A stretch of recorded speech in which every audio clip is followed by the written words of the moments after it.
தொடர்ந்து கர்த்தருடைய வார்த்தையை கேட்கலாம். திருப்பிக் கொள்வோம். யோவான் 14வது அதிகாரம் 9வது வசனம். யோவான் 14வது அதிகாரம் 9வது வசனம். அதற்கு இயேசு, பிலிப்புவே, இவ்வளவு காலம் நான் உங்களுடனே இருந்தும் நீ என்னை அறியவில்லையா? என்னை கண்டவன் பிதாவை கண்டான்.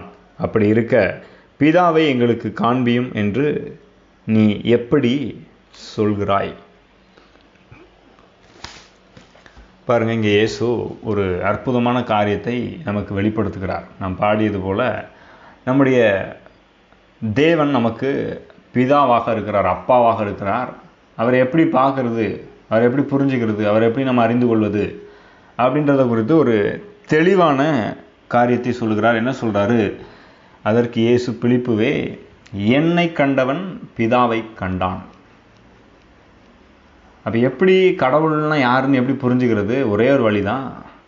இயேசுவை காணும்போது நாம் கடவுளையே காண்கிறோம். அவரை ஒரு நல்ல தகப்பனாக நாம் காண்கிறோம். சரி, இந்த ஒரு காரியம் ஏன் ரொம்ப முக்கியம்? ஒரு உதாரணத்தோடு நான் இதை சொல்ல விரும்புகிறேன். ஒரு போதகர் சொன்ன ஒரு உதாரணத்தோடு சொல்ல விரும்புகிறேன். இப்படியா நீங்கள் கற்பனை பண்ணிக்கோங்க. ஒரு அப்பா இருக்கிறாரு, தன்னுடைய சின்ன வயது ஒரு சிறு பிள்ளை, தன்னுடைய சிறு வயது மகளை அழைத்து கூப்பிட்டு சொல்கிறாரு, ஏம்மா, நீ ரோட்டில் விளாண்டுட்டு இருந்தியா? ரோட்டில் உன்னை விளையாடக்கூடாதுன்னு நான் சொல்லியிருந்தேன்ல, ரோட்டில் விளாண்டுட்டு இருந்தியா? நீ ரோட்டில் விளாண்டுட்டு இருந்தேன்னு அம்மா சொன்னாங்க அப்படின்னு கேட்குறாரு. அப்போ அந்த பொண்ணு சொல்கிறா, ஆமாப்பா, ரோட்டில் விளாண்டுட்டு இருந்தேன், என்னை மன்னிச்சிருங்க, சாரி அப்படின்னு சொல்கிறா. உடனே அவங்க அப்பா, என்னது மன்னிப்பா? நீ ரோட்டில் விளையாடக்கூடாதுன்னு நான் ஏற்கனவே சொல்லியிருந்தேன், எத்தனை வாட்டி உன்ட்ட நான் சொல்லியிருக்கிறேன், நீ கேட்கவே மாட்டியா? இங்கே வா அப்படின்னு கூப்பிட்டு அவள் 2 காலையும் நல்லா கட்டி அப்படி ரோட்டில் படுக்க வச்சுட்டு வீட்டில் இருக்கிற கார் எடுத்துகிட்டு இல்லை பைக் எடுத்துகிட்டு நேராக அவள் காலில் போய் ஏற்றிட்டு, அவள் காலில் நல்லா ஏற்றிட்டு, அவள் கால் எலும்பெல்லாம் உடையிற அளவுக்கு ஏற்றிட்டு ரோட்டில் அவள் படுத்து கிடக்கிறா. கால் எலும்பெல்லாம் உடஞ்சிருச்சு. அவள் அழுறா, துடிக்கிறா, வேதனைப்படுறா. இப்போ அவங்க அப்பா இறங்கி காரை விட்டு பைக்கை விட்டு இறங்கி வந்து, பாரு, ரோட்டில் விளாண்டா இந்த மாதிரி தான் ஆக்சிடெண்ட் ஆகும், உன் கால் உடையும், இது ரொம்ப ஆபத்தானது, அதனால் ரோட்டில் விளையாடக்கூடாது, இதை நீ புரிஞ்சுக்கணுன்றதுக்காக தான் இந்த மாதிரி உன்னை ரோட்டில் கட்டி காலில் ரோட்டில் படுக்க வச்சு இப்போ பைக்கை ஏற்றினேன், காரை ஏற்றினேன் அப்படின்னு அவங்க அப்பா சொல்கிறாருன்னு வச்சுக்குவோம். இப்போ நல்லா புரிஞ்சுக்கோ, இப்படி தான் நடக்கும், ரோட்டில் விளாண்டா இந்த மாதிரி தான் ஆகும், இந்த மாதிரி தான் அடிபடும், நல்லா புரிஞ்சுக்கோ இப்போ அப்படின்னு அவங்க அப்பா தன்னுடைய பொண்ணுகிட்ட சொல்கிறாரு. அப்படின்னா இது எப்படி இருக்கும் நீங்களே கொஞ்சம் யோசிச்சு பாருங்கள். எந்த ஒரு அப்பாவாச்சும் இந்த மாதிரி செய்வாங்களா? ஒருவேளை நாம் நம்முடைய பிள்ளைகளை என்ன செய்கிறோம், அவங்க பாதுகாப்புக்காக சொல்கிறோம், சில நேரம் திட்டுறோம், சில நேரம் அடிக்கிறோம். ஆனால் இந்த மாதிரி எந்த ஒரு தகப்பனாவது நான் உனக்கு ஒரு பாடத்தை கற்றுத்தரேன் அப்படின்னு சொல்லிட்டு எலும்பு உடையிற அளவுக்கு ஏதாவது இந்த மாதிரி பண்ணுவாங்களா? கொஞ்சம் யோசிச்சு பார்க்கணும் பாருங்கள். ஒருவேளை இது இந்த மாதிரி ஒரு உதாரணம் நான் சொன்னது உங்களுக்கு ஒருவேளை அதிர்ச்சியாக இருக்கலாம். ஆனால் உண்மையில் என்ன, எந்த ஒரு நல்ல தகப்பனும் இந்த மாதிரி ஒரு காரியத்தை செஞ்சு தன்னுடைய பிள்ளைக்கு ஒரு விஷயத்தை புரிய வைக்கணும்னு என்ன செய்ய மாட்டான்? கண்டிப்பாக செய்யவே மாட்டான். எந்த ஒரு தாயோ எந்த ஒரு தகப்பனோ இப்படிப்பட்ட ஒரு காரியத்தை தன்னுடைய பையனுக்கோ பிள்ளைக்கோ கண்டிப்பாக செய்யவே மாட்டாங்க. ஆனால் கொஞ்சம் யோசிச்சு பாருங்கள், இன்றைக்கி அநேக கிறிஸ்தவர்கள், அநேக போதகர்கள் கடவுளை எப்படி பார்க்குறாங்க? இப்படிப்பட்ட ஒரு மோசமான தகப்பனாகத்தான் பார்க்கிறார்கள். அவர் ஒரு நல்ல அப்பாவா அவங்களால பார்க்கவும் முடியல, மற்றவங்களுக்கு சொல்லிக் கொடுக்கவும் முடியல. ஏனென்றால் அவர்கள் இயேசுவை காணவில்லை. இயேசு சொல்கிறார் இல்லையா, என்னை கண்டவன் பிதாவை கண்டான். அப்படின்னா என்ன அர்த்தம்? இயேசுவை பார்த்தா இயேசு எப்படி பேசுகிறாரு, எப்படி நடந்துக்கிறாரு, என்ன பண்ணார் அப்படின்னு கவனித்தோம்னா பிதா ஆகிய தேவன், கடவுள் எப்படிப்பட்டவர் அப்படின்றத குறித்து ஒரு தெளிவான வெளிப்பாடு என்ன செய்கிறது, உண்டாயிருக்கிறது. ஆனால் இன்றைக்கி மக்கள் என்ன நம்புகிறாங்க? பொதுவாக உலகத்தில் இருக்கிற மக்கள் என்ன நம்புகிறாங்க? ஏதாவது வியாதி வந்தால், ஏதாவது விபத்து ஏற்பட்டால், ஏதாவது நிலநடுக்கம் ஏற்பட்டால், இல்லை ஏதாவது ஒரு மரணம் ஏற்பட்டால், ஏன் ஆண்டவன் இப்படி கைவிட்டான், ஏன் ஆண்டவன் இப்படி பண்ணான், எனக்கு ஏன் இந்த மாதிரி சோதனை, கடவுளே அப்படி பண்ணார் அப்படின்னு உலகத்தில் இருக்கவங்க சொல்கிறாங்க. சரி, கிறிஸ்தவர்கள் தான் என்ன சொல்கிறாங்க, கிறிஸ்துவை ஏற்றுக்கொண்டாங்க, சபைக்குள்ள உட்காந்துருக்காங்க, வாரம் பிரசங்கம் கேட்குறாங்க. நிறைய கிறிஸ்தவர்கள் என்ன சொல்கிறாங்க, சில பிரசங்கியார்கள் என்ன சொல்கிறாங்க, கடவுள் உங்களை இந்த மாதிரி சோதிப்பார், இந்த மாதிரி உங்களை கஷ்டப்படுத்துவார், அப்போ தானே நீங்கள் புரிஞ்சுப்பீங்க இப்படின்னு நம்ப வைக்கிற அநேக பிரசங்கியார்கள் இன்னும் இருந்துகிட்டு இருக்கிறாங்க. பாருங்கள், நான் 10-12 வருஷத்துக்கு ரட்சிக்கப்பட்ட புதுசில் இந்த மாதிரி ஆட்கள் பேசினது நிறைய கேட்டிருக்கேன். ஆனால் இன்றைக்கும் அப்படி தான் இருக்கிறாங்க, நிறைய பேர் பிரசங்கம் பண்ணி கொண்டிருக்கிறாங்க. என்ன இதிலேருந்து புரிந்துக்கிட்டேன் அப்படின்னா, இவங்க யாருமே இயேசுவை இன்னும் காணவில்லை. இயேசுன்னு பிரசங்கம் பண்ணுறாங்களே தவிர இந்த பிலிப்புவினுடைய நிலைமை தான் அவங்களுக்கு இருக்குது. என்ன பிலிப்புங்க என்ன கேட்குறான் இயேசுனிடத்தில் அதுக்கு முந்தின வசனத்தில் கவனிச்சிங்கன்னா, பிலிப்பு அவரை நோக்கி, ஆண்டவரே, பிதாவை எங்களுக்கு காண்பியும், அது எங்களுக்கு போதும் என்றான். இயேசு சொல்கிறாரு, இவ்வளவு காலம் என் கூடயே இருந்திருக்கிறேன், இன்னும் நீ என்னை அறியவில்லையா? என்னை கண்டவன் பிதாவை கண்டான், அப்படி இருக்க பிதாவை எங்களுக்கு காண்பியும் என்று நீ எப்படி சொல்கிறாய்? பாருங்க, இதே நிலைமை தான் இன்றைக்கி இருக்கிற அநேக போதகர்களுக்கு இருக்குது, அநேக விசுவாசிகளுக்கு இருக்குது. இயேசுன்னு சொல்கிறாங்களே தவிர, மற்றவங்களுக்கு இயேசு உங்களை நேசிக்கிறார், இயேசு உங்கள் பாவங்களை மன்னிக்கிறார்லாம் சொல்கிறாங்களே தவிர, உண்மையிலே இயேசுவின் மூலமாய் வெளிப்பட்ட பிதாவை அவர்கள் காணவே இல்லை. இயேசுவே சரியா புரிஞ்சிக்கவே இல்லை. அதனால தான் இந்த மாதிரி தப்பான காரியங்களை சரி என்று நம்புகிறார்கள். இன்றைக்கும் பரிசுத்த ஆவியானவரோட மற்ற பிசாசின் ஆவியை, பொல்லாத ஆவிகளை பெரிய விஷயமாகவும், தேவனை ஒரு மோசமான நபராகவும் காண்பித்து கொண்டு தான், அப்படி சிந்திச்சு கொண்டு தான் நிறைய பேர் வாழ்ந்துட்டுருக்குறாங்க. ஏதாவது ஒன்று நடந்துட்டுனா இந்த மாதிரி ஆயிடுச்சு, இந்த மாதிரி ஏதோ ஒரு தப்பு பண்ண அதனால் இப்படி ஆயிடுச்சு, ஒருவேளை நான் சரியாக இல்லை, எனக்கு ஜப குறைவு, நான் ஒழுங்காக பைபிள் படிக்கிறதில்ல, நான் ஒழுங்காக ஜபம் பண்ணுறதில்ல, அதனால இந்த மாதிரி நடந்திருக்கலாம் இல்லையா, இந்த மாதிரி அவர் அனுமதிச்சிருக்கலாம் இல்லையா அப்படின்னு ஒரு மோசமான கண்ணோட்டத்தை கொடுக்குறாங்க. பாருங்கள், இந்த மாதிரி சிலர் என்னிடத்துல சொன்னதுண்டு, கர்த்தர் தான் இந்த மாதிரி பண்ணிட்டாரு, ஏதோ ஒரு காரணம் இருக்கும் அப்படின்னு என்கிட்ட சிலர் சொன்னதுண்டு. அவங்க திருமண வாழ்க்கையில் பிரச்சனை வந்தபோது, இல்லை அவங்க சரீரத்தில் ஏதாவது வியாதி வந்தபோது, ஏதாவது மோசமான காரியங்கள் நடக்கும்போது இந்த மாதிரி சிலர் என்னிடத்துல சொன்னது உண்டு. பாருங்கள், அப்போ நான் அவங்களிடத்துல ஆலோசனை கொடுத்துருக்குறேன், உங்களிடத்துல இப்படிப்பட்ட கேள்வி கேட்டிருக்கேன். உங்கள் அப்பா, உங்கள் வீட்டில் இருக்கிற உங்கள் அப்பா, என் மகளுக்கு கல்யாணம் பண்ணி வைக்கிறேன், அவள் வாழ்க்கையை புரிஞ்சுக்கணும், வாழ்க்கையின் யதார்த்தத்தை புரிஞ்சுக்கணும், வாழ்க்கைனா இப்படி தான் இருக்குன்னு புரிஞ்சுக்கணும் அப்படின்னு சொல்லிட்டு ஒரு மோசமான ஆளுக்கு நான் கல்யாணம் பண்ணி வச்சிட்றேன் அப்படின்னு உங்கள் அப்பா பண்ணுவாரா அப்படின்னு கேட்டேன் நான். அவங்க உடனே இல்லை எங்கள் அப்பா அப்படி பண்ண மாட்டார். அப்போ அப்பா மட்டும் அப்படி எப்படி பண்ணுவார் அப்படின்னு நீ நினைக்கிற அப்படின்னு கேட்டவொன்னே தான் அவங்க யோசிக்கிறாங்க, ஆமாம் இல்லை, இவரை விட ஏசப்பா நல்லவர் இல்லை அப்படின்னு அதுக்கப்புறம் தான் யோசிக்கிறாங்க. அப்போ இது வரைக்கும் என்ன செய்கிறாங்க, சர்ச்சுக்கு போகிறாங்க, இயேசு தெய்வமாக ஏற்றுக்கொண்டுட்டாங்க, ரட்சகராக ஏற்றுக்கொண்டுட்டாங்க, இயேசு நல்லவர்னு சொல்கிறாங்க. ஆனால் சில காரியங்கள் இயேசுவை குறித்து புரியவே இல்லை. இயேசுவே புரியாததுனால அந்த பரலோக தகப்பனை, கடவுளையும் புரியவே இல்லை, தப்பாக புரிஞ்சு அதை நம்பிக்கிட்டு இருக்கிறாங்க. பாருங்க, அதனாலேயே வாழ்க்கையில் நிறைய நன்மைகளை அனுபவிக்காமல் தவறான வாழ்க்கையை வாழ்ந்துட்டுருக்குறாங்க. நான் ஒழுங்காக ஜெபம் பண்ணல, அதனால இந்த மாதிரி ஆயிருக்குமோ அப்படின்னு சிலர் சொல்கிறாங்க. ஆனால் ஊழியக்காரங்களே எப்படி இருக்கிறாங்க பாருங்கள், நாம் என்ன பண்ணணும் அப்படின்றதின் அடிப்படையில் தேவன் நம்மை நேசிக்கவில்லை. நம்ம பாடணும் இல்லையா, உளையான சேற்றில் கிடந்த நம்மை நாம் ஏதோ பண்ணணுன்றதுனால நம்மளை தேடி அவர் ரட்சிக்கலை. அவர் அன்பாகவே இருக்கிறதுனால அந்த அன்பிலிருந்து நம்மை தேடி ரட்சித்து நம்மை மீட்டு உயர்த்தி வைத்திருக்கிறார். நான் என்ன சொல்கிறேன், இப்போ நம்ம இடத்துல குறைவே இருந்தாலும் அதை சரி செய்ய வேண்டியது தான் அப்பாவினுடைய பொறுப்பு. பாருங்கள், நம்மளே நம்ம பிள்ளைங்க மேலே இவ்வளோ கரிசனையாக இருக்கிறோம், அவங்க தவறு பண்ண சரி பண்ண விரும்புகிறோம், அவங்க நல்லா இருக்கணும்னு விரும்புகிறோம், உயர்த்தணும்னு விரும்புகிறோம்.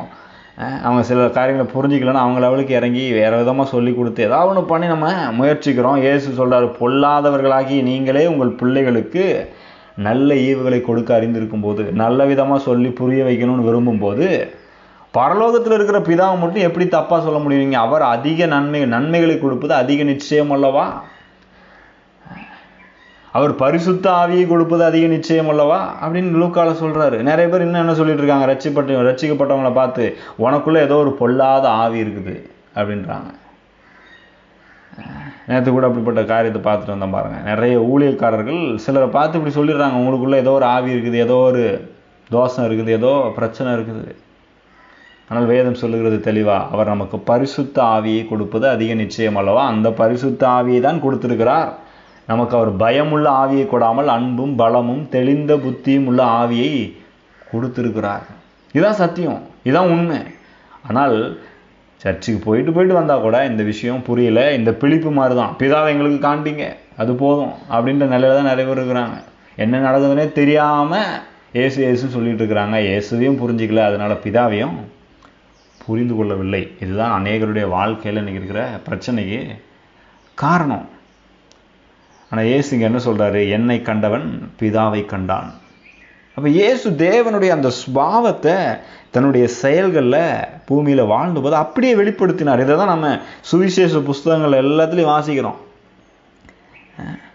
பாருங்க, இயேசு வியாதிப்பட்டவர்களெல்லாம் சுகமாக்கினவராக சுற்றி திரிந்தார் அப்படின்னு தான் வேதத்தில் நம்ம வாசிக்கிறோம் இல்லையா.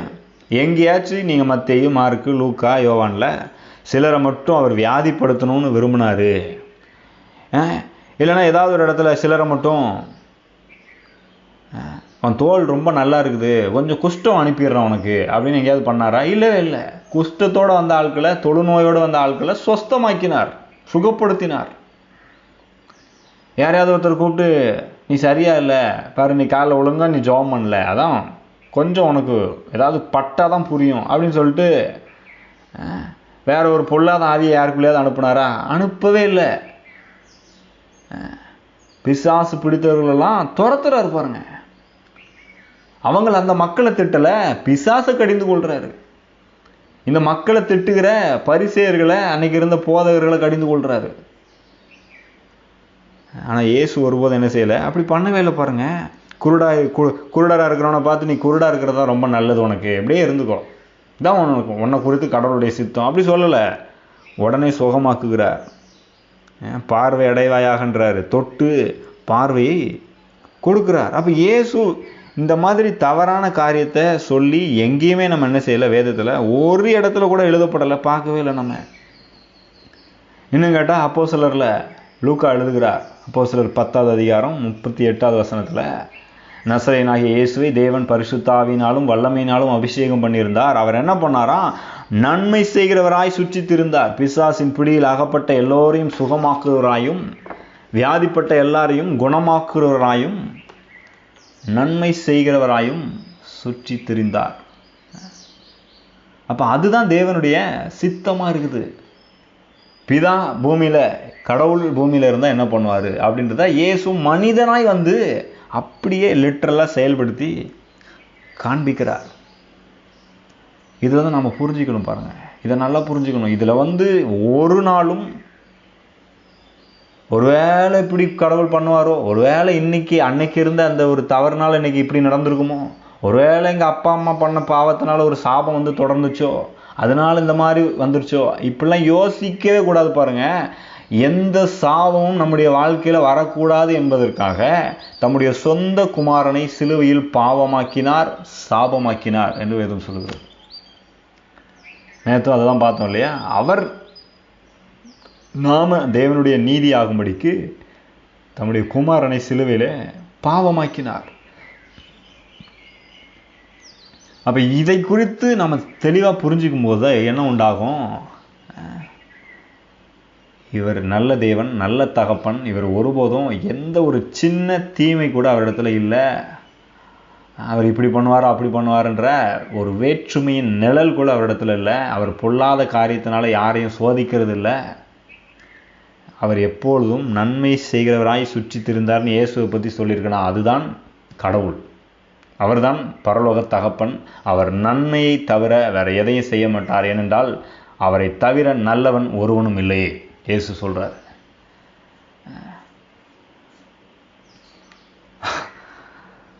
அப்போ ஏதோ ஒரு நாள் ஜெபம் பண்ணல, சரியாக ஏதோ பண்ணல, நம்ம ஒழுங்காக இல்லை அப்படின்றதுனால நம்மளை ஒட்டுமொத்தமாக அழிச்சிடுவார், ஏதாவது கஷ்டத்தை கொடுத்துருவார்.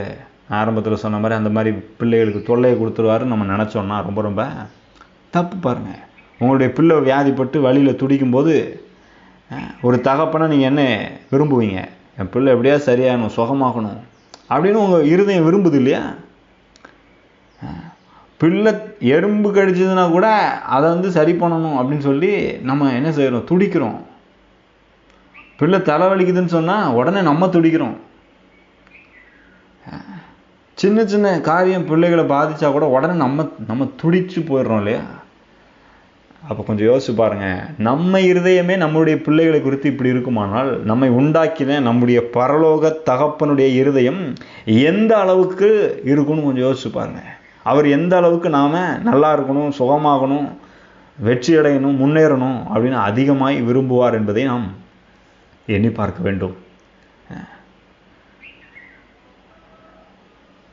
ஆகவே நம்முடைய வாழ்க்கையில் நமக்கு ஒரு பாடத்தை கற்றுக் கொடுக்கும்படியா, நம்முடைய வாழ்க்கையில் சில விஷயத்தை நம்ம நல்லா புரிஞ்சுக்கணும் அப்படின்றதுக்காக ஏதோ ஒரு தவறான காரியத்தை செய்து அதன் மூலமாக தமக்கு மகிமை உண்டாகும்படி கர்த்தர் எந்த காரியத்தை என்ன செய்கிறதே இல்லை.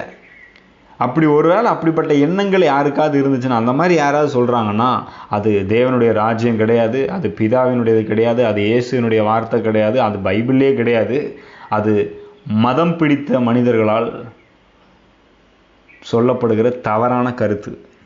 மதம் பிடித்த பாரம்பரியமாக முட்டாள்தனமாக யோசித்து கொண்டிருக்கிறனுடைய மனம்தான் கடவுளை குறித்து இப்படி தப்பான விதத்தில் சிந்திக்குது, தப்பான விதத்தில் பேசுது. ஆகவே நான் சொல்லுகிறேன், கிறிஸ்தவம் ஒரு மதம் அல்ல, அது உங்கள் பரலோக பிதாவோடு உங்களுக்கு உண்டாயிருக்கிற ஒரு அற்புதமான அன்பான உறவாக இருக்கிறது. இந்த உறவில், இந்த அற்புதமான இந்த அன்பாக இருக்கிற தேவனோடு இருக்கிற இந்த உறவில் எந்த ஒரு தீங்குக்கும் தீமைக்கும் இடமே இல்லை. இதை நல்லா புரிஞ்சுக்கணும்.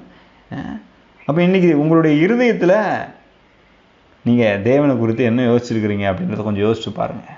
உன்னுடைய பாவத்தை நிமித்தம் நான் உன்னை தண்டிச்சிடுவேன், ஏதாவது ஒன்று பண்ணிடுவேன் அப்படின்னு தேவன் சொல்லலை. என்ன சொல்கிறாரு? உன் பாவத்தின் நிமித்தம் கூட நான் உன்னை தண்டிக்க மாட்டேன், ஏனென்றால் அவைகள் எல்லாவற்றையும் கல்வாரி சிலுவையிலே என்னுடைய சொந்த குமாரன், ஒரே பேரான குமாரன் மீது நான் வைத்து விட்டேன், அவரை தண்டிச்சிட்டேன். நீ வியாதிப்படுறதை நான் ஒருபோதும் விரும்புகிறதே இல்லை. ஏன்னா நீ வியாதிப்படக்கூடாது, கஷ்டப்படக்கூடாது, வேதனைப்படக்கூடாதுன்றதுக்காக கல்வாரி சிலுவையிலே வலியும் வேதனையும் வியாதியும் அவர் மேலே நான் வச்சுட்டேன். இன்றைக்கி உன் குழந்தைய நான் எடுத்துக்க மாட்டேன், உன்னை இன்னும் கொஞ்சம் ஏதாவது பிரச்சனைக்குள்ளே கொண்டு போக மாட்டேன், இல்லை ஒரு விபத்தை உனக்கு இந்த விபத்து பட்டால் தான் திருந்துவான் அப்படின்னு சொல்லி உலகத்தில் சொல்லுவாங்க இல்லையா? அந்த மாதிரி ஏதாவதுலாம் நான் என்ன செய்ய மாட்டேன், பண்ண மாட்டேன். ஒருவேளை நீயா போய் ஏதாவது போய் சிக்கிக்கிட்டா கூட உன்னை பாதுகாக்கும்படியாக நான் அங்கே இறங்கி வருவேன் என்று தான் நம்முடைய தேவன் சொல்கிறார். தேவனுடைய இருதயம் எப்படி இருக்குது? என் பிள்ளைங்க சந்தோஷமாக, ஆரோக்கியத்தோட, சுகத்தோட, பாதுகாப்போட, நல்ல உணர்வோடு வாழணும் அப்படின்னு தான் அவர் என்ன செய்கிறார்? விரும்புகிறார். ஆகவே சிலரை வியாதிப்படுத்தணும், சிலரை இப்படி பண்ணணும், சிலரை அப்படி பண்ணணும், சிலரை குறைவில் வச்சுருக்கணும், சிலரை தாழ்ச்சியில் வச்சுருக்கணும், சிலருக்கு வியாதியை கொடுத்தார் கர்த்தர், சிலருக்கு இந்த குடும்ப பிரச்சனையை கொடுத்தாரு, அதனால தான் அப்போ தான் இவங்க கர்த்தருக்குள்ளே கரெக்டாக இருப்பாங்களாக்கும், இப்படிலாம் நிறைய பேர் சொல்கிறாங்க பாருங்கள். இது எல்லாமே தப்பான விஷயம். ஒரு இடத்தில் கூட இயேசு பூமியிலே வாழ்ந்தபோது அந்த மாதிரி பண்ணவே இல்லை. அவர் எல்லா இடங்களிலும் பாருங்கள், குடும்ப பிரச்சனை இருந்தால் தீர்த்து வைக்கிறார், வியாதி இருந்தால் சுகமாக்குகிறார், பிசாசு பிடித்திருந்தால் துரத்துறாரு. இன்றைக்கி நிறைய பேர் பாருங்கள், உனக்குள்ளே அந்த ஆவி இருக்குதுன்னு சொல்கிறாங்க, ஆனால் எந்த ஆவியும் துரத்துறதே கிடையாது. இவங்க சொல்லிவிட்டு இவங்க பாட்டு கிளம்பி போயிட்டே இருக்கிறாங்க. வந்துடுங்க, இன்னும் நல்லா ஜெபம் பண்ணுங்க, இன்னும் நல்லா ஜபத்தை கூட்டுங்க, இன்னும் உபவாசம் இருந்து ஜெபம் பண்ணுங்க. அதுக்கு வேறு ஒரு வசனத்தை எடுத்துப்பாங்க, இந்த ஜாதி பிசாசு உபவாசத்தினாலும் ஜபத்தினாலும் என்று வேற ஒன்றாலும் புறப்பட்டு போகாதுன்னு சொன்னவர் இயேசு, உண்மைதான். ஆனால் அந்த இயேசு அன்னைக்கு அந்த பிசாசை துரத்திட்டே இருப்பாருங்க. ஆனால் இன்றைக்கி சொல்கிற ஆட்கள் துரத்துறது இல்லை. அப்போவே புரிஞ்சுக்கணும், இவங்க வேற எங்கேயோ இருந்து தப்பான புரிந்து கொள்ளுதலிருந்து பேசுகிறாங்கன்றத புரிந்து கொள்ள வேண்டும். ஆகவே மறுபடியும் சொல்லுகிறேன், இயேசுவோடு இருக்கிறீங்கன்னா பிலிப்பு மாதிரி இருக்காதீங்க. இயேசுவை பார்த்துட்டு அவரை சரியாக புரிஞ்சிக்காமல் இருந்தீங்கன்னா பிலிப்பு மாதிரி கேள்வி கேட்க வேண்டியதாயிரும். என்ன ஆயிரும்? பிதாவை காண்பீங்க, கடவுளை காண்பீங்க, அது எங்களுக்கு போதுன்ற மாதிரி இருக்கும். இயேசு சொல்கிறாரு, இவ்வளோ நாள் கூட இருந்தோம், இவ்வளோ நாள் என்னை பின்பற்றி உனக்கு புரியலையே? அது என்னை கண்டவன் பிதாவை கண்டான், நான் நன்மை செய்கிறவராக சுற்றித்திருந்தேன், என் பிதாவும் அப்படித்தான் இருக்கிறார். ஏன்னா என்னுடைய பிதா என்ன பண்ணுறாரோ அதை பார்த்து தான் அந்த பூமியில் செயல்படுறேன்.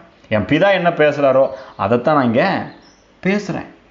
அதனால தான் என்னால் உறுதியாக சொல்ல முடியும், இயேசு ஒரு நாளும் ஒருபோதும் உங்களை பார்த்து நீ தேற மாட்ட, நீ முன்னேற மாட்ட, நீ பண்ண தப்புக்கு அனுபவிக்கிற, நீ இப்படித்தான் இருப்ப அப்படின்னு சொல்லுவாருன்னு ஒருபோதும் நான் ஏற்றுக்கவே மாட்டேன். அவர் வாயிலிருந்து உங்களை நன்றாக உருவாக்குகிற, உயர்த்துகிற, மேன்மைப்படுத்துகிற, நீங்கள் தப்பாகவே இருந்தால் கூட உங்களை சரி பண்ணுகிற அற்புதமான வார்த்தைகள் மட்டும்தான் வரும். ஏனென்றால் உங்களுக்காக அவர் உயிரை கொடுத்திருக்கிறார்.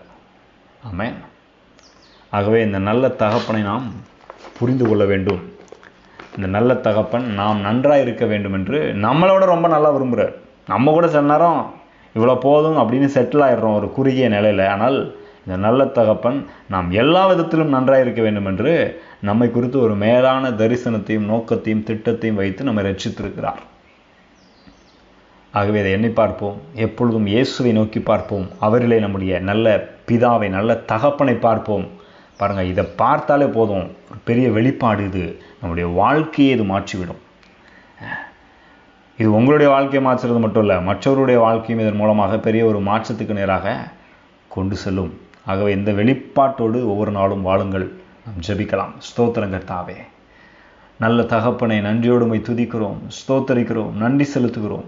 நல்ல நாளுக்காக, நீர் கொடுத்த அற்புதமான உம்முடைய வார்த்தைக்காக நன்றி ஆண்டவரே. எங்கள் நல்ல தகப்பனை உம்மை துதிக்கிறோம்.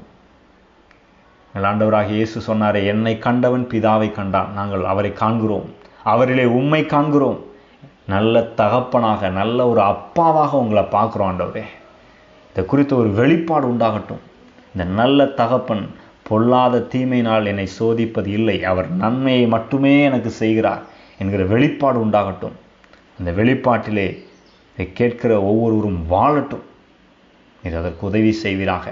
ஒரு வாழ்க்கையில் எந்த நிலையில், எந்த காரியத்தில் பிரச்சனைகள், சூழ்நிலைகள் மோசமாக இருந்தாலும் எல்லாம் நன்றாக்கும்படியாக, அதை நன்மையாக முடிய பண்ணும்படியாக நல்ல தகப்பன் நீர் அவர்களோடு கூட இருக்கிறீர். அதற்காக நன்றி செலுத்துகிறோம். தொடர்ந்து பரிசுத்த ஆவியானவரே, இந்த வெளிப்பாட்டிலேயே வாழ உதவி செய்வீராக. சகல சத்தியத்திற்குள்ளும் வழி நடத்துகிறவர். இந்த சத்தியத்தின்படி வாழ நீர் உதவி செய்யும்படியாய் ஜெபிக்கிறோம். எங்களுடைய கரத்தில் அர்ப்பணிக்கிறோம். எங்கள் நல்ல ஆண்டவரும் இரட்சகருமாகிய இயேசுவின் நாமத்தில் ஜெபிக்கிறோம். ஜீவனுள்ள நல்ல தகப்பனே, ஆமென். God bless you. இந்த செய்தி உங்களுக்கு மிகுந்த ஆசீர்வாதமாக இருந்திருக்கும் என்று நம்புகிறோம். இதை உங்கள் நண்பர்களோடும் பகிர்ந்து கொள்ளுங்கள். காலையில் கடவுளோடு என்கிற இந்த ஜெபம் திங்கள் முதல் சனிக்கிழமை வரை ஒவ்வொரு நாளும் காலை 5:30 மணி முதல் 6 மணி வரை கூகுள் மீட் இணையதளத்தில் நடைபெறுகிறது. இதில் நீங்களும் நேரடியாக கலந்து கொள்ள விரும்பினால் 9486609339 என்கிற எண்ணிற்கு நீங்கள் தொடர்பு கொள்ளலாம், அல்லது வாட்ஸ்அப் மூலமாக மெசேஜ் அனுப்பலாம். உங்களுக்கு அதற்கு தேவையான லிங்க் மற்றும் விவரங்கள் அனுப்பி வைக்கப்படும். நீங்கள் ஆசீர்வதிக்கப்பட்டவர்கள்.